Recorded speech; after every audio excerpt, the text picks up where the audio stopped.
Log 1, July 11th, 2005. These past 2 days have been a struggle. It's summer now in Provo. Temperatures range from 82 to 92 degrees Fahrenheit. And with the heat comes sweat. A trifle insignificant fact, not even noteworthy, but not to me, not to one classed with the iron bands of OCD. Sweating is a crisis. Sweat must be exterminated at all cost. Most of the time, I don't even know why. I just know I have to kill it. How? Simply whisking the sweat off my brow? No, no. It's far more difficult. Drenching my face, my hair in warm water, scrubbing the perspiration off my face, feeling each and every follicle on my head for the slightest bead of salt, splashing water across the sink as I drown myself in the water that's getting hotter and hotter every minute. Or maybe I will use the wind to blow it off, sticking my head outside of my car window, desperate for a reduction of heat, never satisfied until I feel the last bead of sweat blown away, cooled by the wind as it slaps across my face, still protruding out of the window as I drive faster and faster, giving the wind its necessary momentum. What's this? I feel the saturation of the hair just beyond the reach of the wind. It keeps moving around the cranial circumference. Now I'm struggling to keep the car moving forward, even with the road, while I strain to turn my head further and further around until I feel the swerve of my car and realize that I'm now looking directly at the car behind me. Such a trite, insignificant event, repeated over and over and over, 40, 80, 100 times each day, all to get rid of that building, escalating wave of anxiety. Anything to feel less anxious. Sweat must be terminated. It must be eradicated at all cost. Or else what? I don't know. Salt dries up, giving me an exoskeleton of salt. It is like extraterrestrial ooze leaking out of my body, ready to kill me if I let enough of it out. Salty ooze. I might even turn into a pillar of salt, like Lot's wife. Doesn't make sense? But that doesn't matter. Logic must never be applied. I must obey. I must follow the cry of my tormentor, lest he whips me more than is necessary. He is always there, standing, itching to lash out, releasing several scarlet streams, bathing my back in blood. His whip is knotted, sprinkled with shards of glass and metal throughout the leather material. He waits in cheery anticipation to enjoy his work, laughing at me. Still, he whispers lies to me, telling me he is there to protect me. But his whip, it cracks hard and swift, and the pain is unbearable even when I do what he commands. He whips me when I obey, but he whips me more when I disobey, always filling me with pain and terror, always using my flesh to carve his grotesque masterpiece. No, I will not give in any longer. I'll let him whip me, just long enough to turn and tear the whip from his grasp. Oh, the pain! The whip has never sliced into that area of my skin before. Blood is pouring. Oh, the pain, the pain! I must endure. For now, I must endure until I can turn around completely and make the whip yield to my command.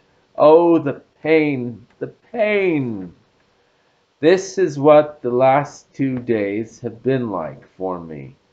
A victim of obsessive compulsive disorder, OCD.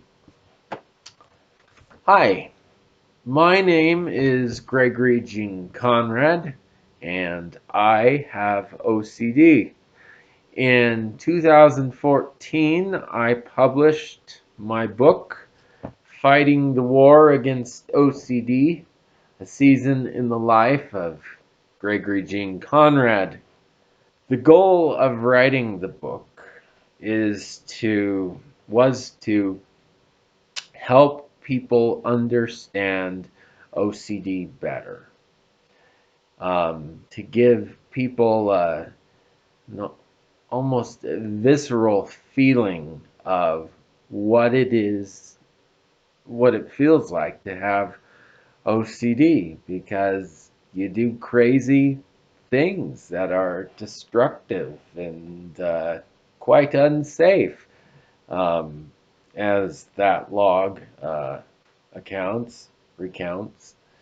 Um, and, you know, if you don't have OCD, you're just like, why? Why do you keep doing these things? And um, the purpose of this podcast, much like the book, is to help people understand the pain of their loved ones, um, and help those with OCD understand ways to cope, ways to get through it. Unfortunately, there is no cure, at least right now, for OCD, but there are ways of living a healthier, more fulfilling life that's less burdened, less directed, less forced through OCD, by OCD. So, where to begin? Well, a definition is a good place to begin. Obsessive compulsive disorder, and I won't bother to look in the dictionary for it. I'll just tell you that three things need to be present for it to be OCD, obsessive compulsive disorder. You must have the O, you must have the C, and you must have the D. Now, O is for obsession, and an obsession is a thought that won't go away. Sort of like when you have that annoying song that won't leave your head, except it's much, much, much worse than that, because it's not just this pestersome thing, it's something that fills you to the very depths of your soul with anxiety, and it's this potent force that you'll do anything to get away from that thought, from the thought that I'm dirty, I'm unclean, things are not in their correct places, and so forth. Um, and that leads us to the C, the compulsion.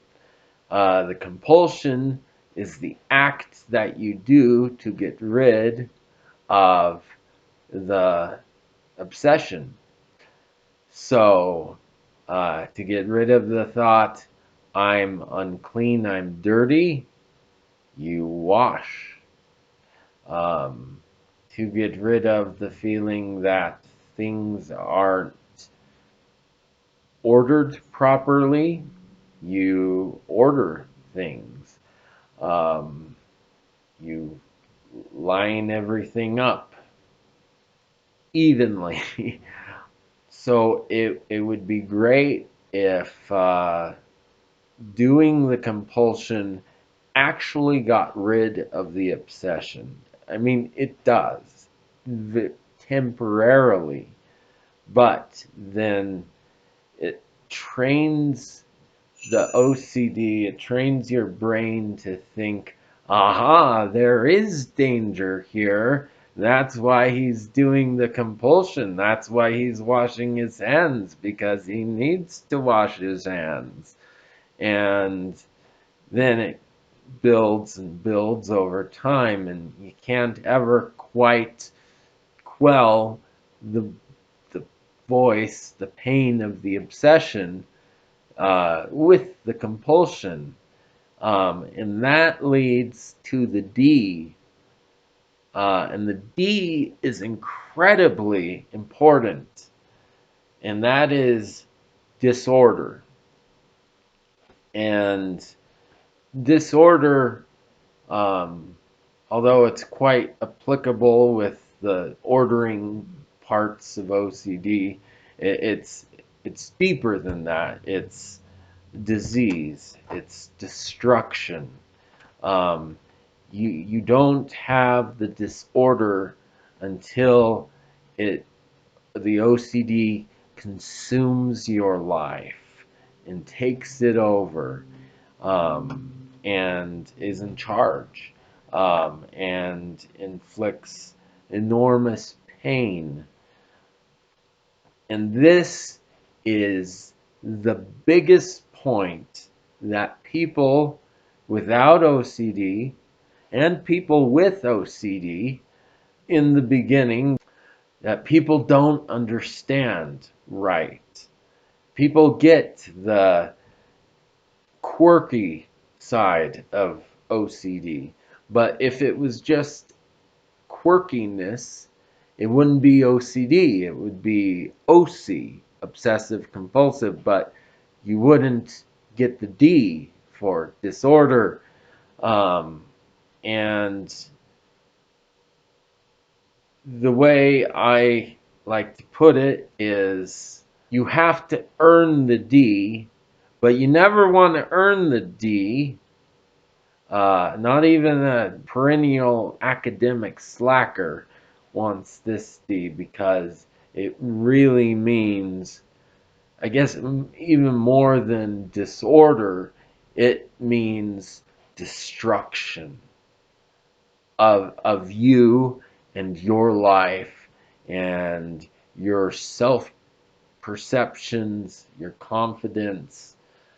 Um, you don't want to earn the D, but you have to earn the D for it to be OCD.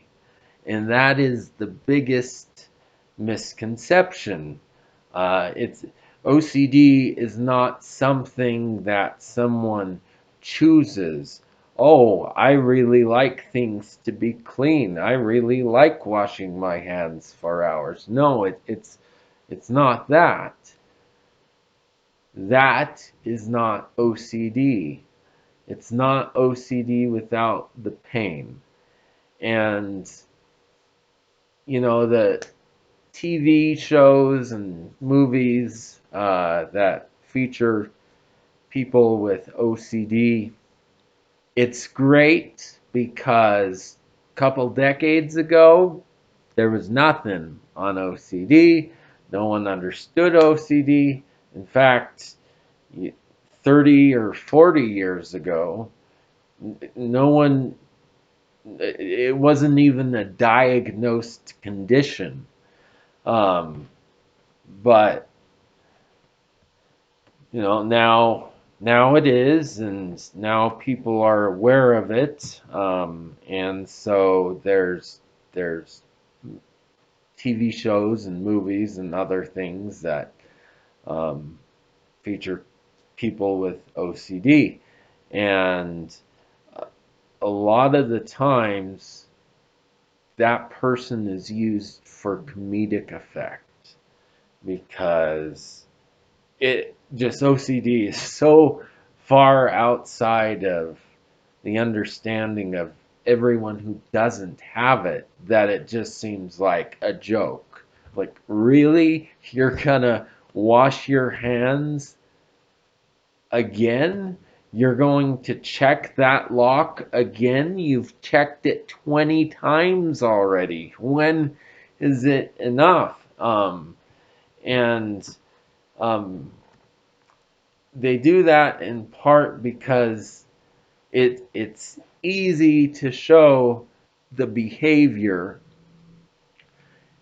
It's not as easy, or they don't do it as correctly, to show the pain behind it. Um, and, especially when you're going for comedic effect, you're not focusing on the pain, but the pain is what makes it OCD. Um, and that is just crucial to understanding OCD. Just like I did in my book, in this podcast, I will be drawing on my life experiences as a way to teach about OCD, to convey what it feels like to have OCD, and attempt to provide coping mechanisms, um, but drawing from the tablet of my life. Um, because that's what I did in my book, and I did it with great effect.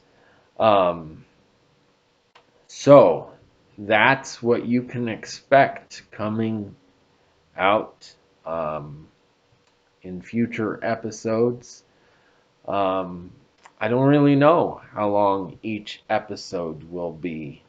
I don't know how long this podcast will last. It seems like I have a vast wealth of things to draw from because uh, there's no shortage of OCD in my life, and part of my being in a place to communicate what it's like and what things can possibly help you get better is because I have had very severe OCD, and it's still severe. And that has put me like in the mental hospital for months.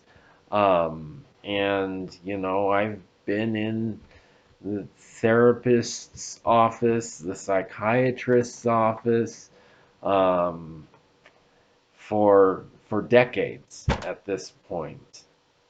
So that gives me even more experience. It gives me knowledge to go with that experience. Um, and it gives me um, the knowledge of that there are other people with this condition. I think it's every 1 in 5 families has someone with OCD in it, uh, nuclear families. And so I've been able to observe uh, how OCD manifests in their life, and how these coping principles have applied in their life um, towards them getting better or not getting better.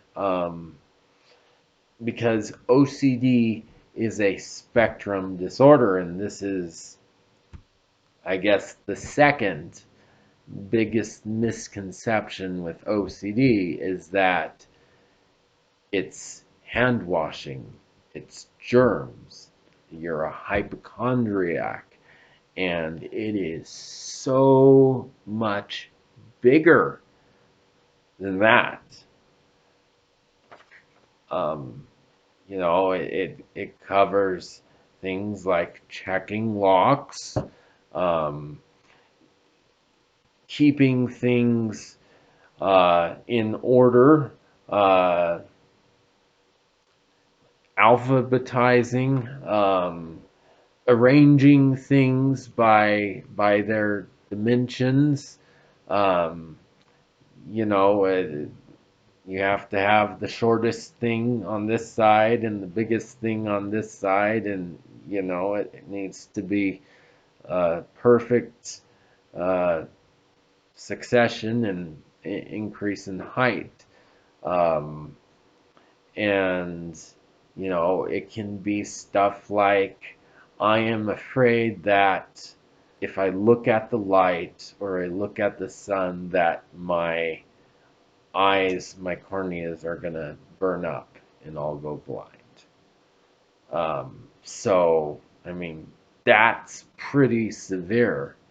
And again, that is crippling. So that's what this podcast is going to do and be about, is explaining OCD, um, and just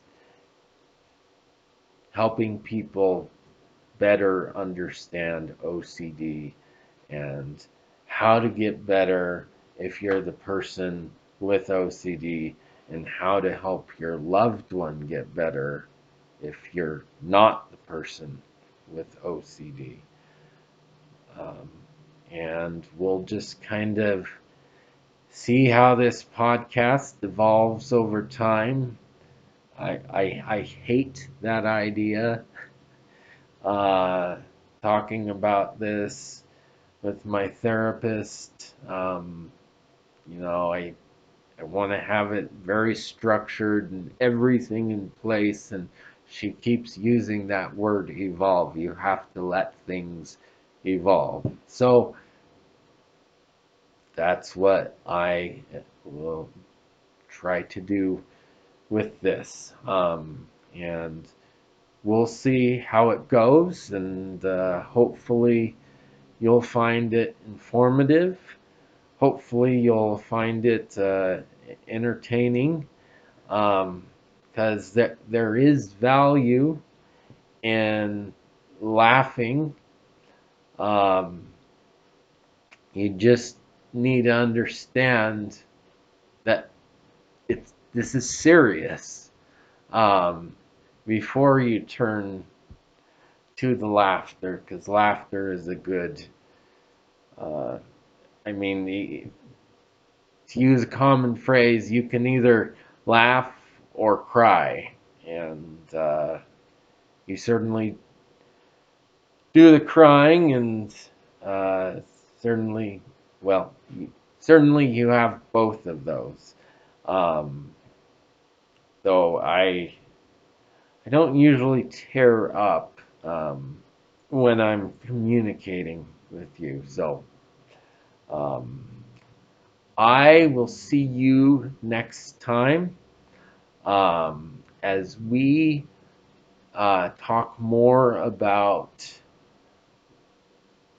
what causes OCD and how understanding that is a vital key to getting better.